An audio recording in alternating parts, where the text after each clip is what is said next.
Hola amigos, hoy es viernes 16 de agosto de 2024.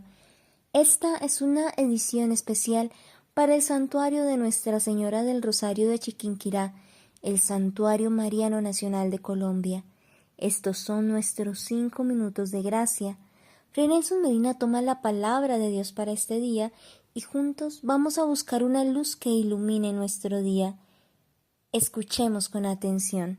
La encíclica Amoris Laetitia, que traducido significa la alegría del amor, esta encíclica del Papa Francisco, que tiene pasajes absolutamente preciosos, pues también ha generado confusión, especialmente en un tema que sigue siendo polémico dentro de nuestra Iglesia Católica y que no debería ser polémico.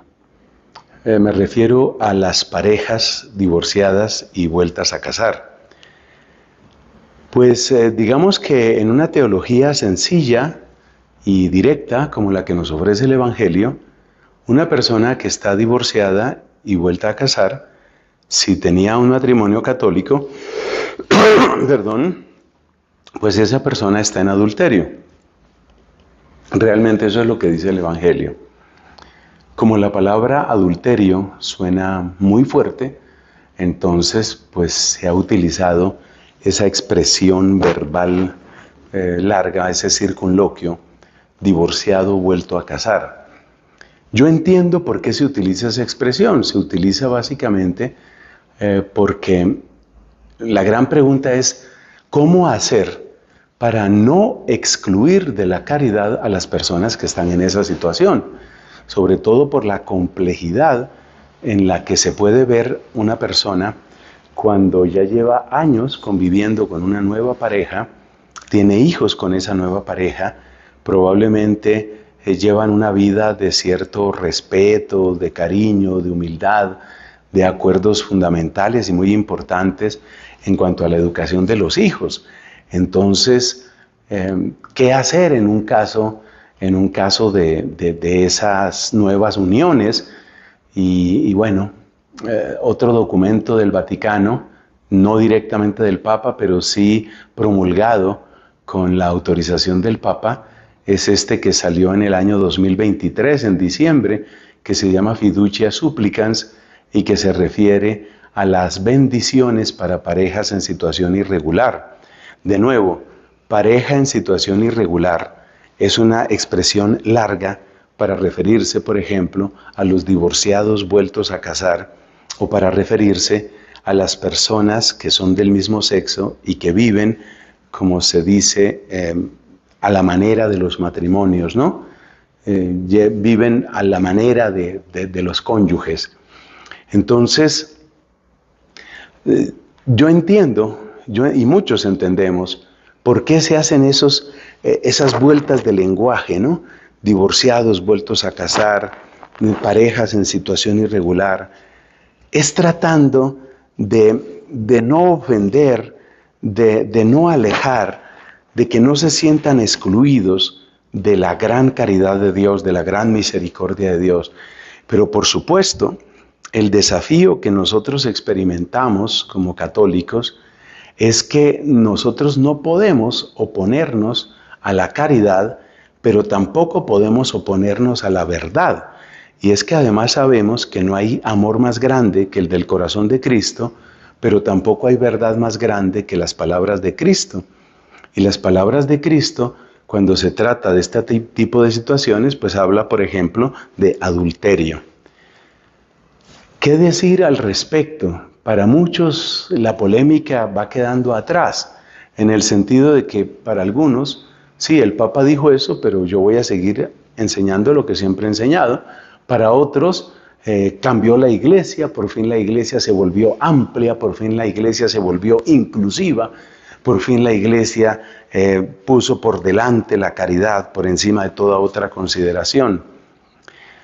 Yo creo que es necesario ser claros, Se ha convertido como en un lema de mi propio corazón y de mi ministerio, caridad y claridad. Y creo que no tienen que oponerse, o si lo quieres con otras palabras, caridad y verdad.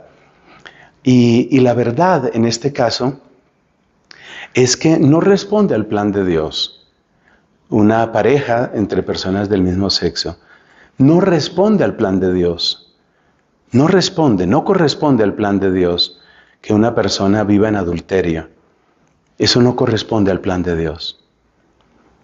Y hay que decirlo con caridad y hay que decirlo con claridad. El hecho de que eso no responda al plan de Dios quiere decir que estamos excluyendo a esas personas. No. Yo recojo la intención del Papa y sé que él lo que quiere es que nadie se vaya a sentir excluido del amor de Dios. Pero entonces, ¿qué viene ahí? Pues para esas personas que las puedes llamar divorciados vueltos a casar o los puedes llamar parejas en situación irregular, para esas personas viene lo mismo que para todos los demás mortales, lo mismo que para todos nosotros. Lo que viene para ellos, lo mismo que para nosotros, se llama conversión. Así de sencillo. Y conversión siempre significa dejar el pecado. Entonces, si el pecado que se está cometiendo es un pecado de orden sexual, eso no le quita que sigue siendo un pecado. ¿O es que ese pecado es invencible? Ese pecado no fue vencido por la gracia de Cristo. Ese pecado no ha sido vencido por el poder del Espíritu Santo. Ese pecado es intocable. O como me gusta decir, porque creo que la expresión es gráfica, ¿ese es un pecado con corona? No, es un pecado. Entonces es necesario dejar ese pecado y decirle a una persona que es imposible que deje ese pecado, por ejemplo, relaciones íntimas, relaciones prácticas, relaciones sexuales con personas del mismo sexo, o decirle a una persona que no puede dejar de adulterar porque está teniendo sexo con una persona que no es su legítimo esposo ante Dios o su legítima esposa ante Dios. Decirle a esa persona que no puede dejar ese pecado es un desprecio hacia esa persona y sobre todo es un desprecio al poder de la gracia de Dios. En resumen, la caridad no se opone a la claridad. Por supuesto, no hay que decirlo de una manera insultante ni arrogante, pero hay que decirle con toda humildad, lo que tú estás haciendo no corresponde al plan de Dios, no es lo que Dios quiere para ti, no es el camino de Dios. Estás alejado y te estás alejando. ¿Qué gravedad explícita tiene cada caso? Es muy difícil discernir y decirlo así en general, pero lo que debe quedar en claro es que es una materia muy grave de la que estamos hablando, porque la sexualidad implica la entrega del propio cuerpo, la entrega del propio ser. Entonces es algo muy grave, muy, muy grave. Y que no responde al plan de Dios es muy grave, muy, muy grave. Tan grave que la tradición de la Iglesia ha sido unánime en decir, esta persona hará bien en no comulgar, en abstenerse de la Eucaristía. Que hay sacerdotes que dicen otra cosa. Mira, siempre ha habido sacerdotes que dicen cualquier cosa. Pero mi deber, más allá de cualquier otra consideración, mi deber es tratar de exponer la palabra de Dios y tratar de exponerla como la ha entendido la Iglesia en 20 siglos. Entonces, ¿qué hay que decir? Hay que decir lo que enseña el Evangelio. Eso se llama adulterio, eso se llama fornicación, eso se llama pecado. Y estás llamado, como estoy llamado yo, estás llamada, como estoy llamado yo, a dejar el pecado todos los días, todos los días, todos los días, hasta la muerte. Esa es la conversión permanente, que tu lucha es esa y mi lucha es otra. Bien, somos personas distintas, pero todos llamados a la conversión. Ah, que es imposible. ¿Estás diciendo que es imposible? ¿Te oí bien? ¿Dijiste que es imposible? Es decir, ¿dijiste que Dios no puede vencer ese pecado? ¿Eso es lo que estás diciéndome? Óyete, oye lo que estás diciendo. Estás diciendo que Dios no puede vencer un pecado. Oye lo que estás diciendo. Todos a enmendarnos, cada uno de su pecado, y a emprender el camino del Señor con paso resuelto, buscando la santidad, la plena unión con Él, sin hacer trampas, sin torcer las palabras, sin pretender presentar una falsa misericordia o pretender presentar un nuevo evangelio distinto del anterior.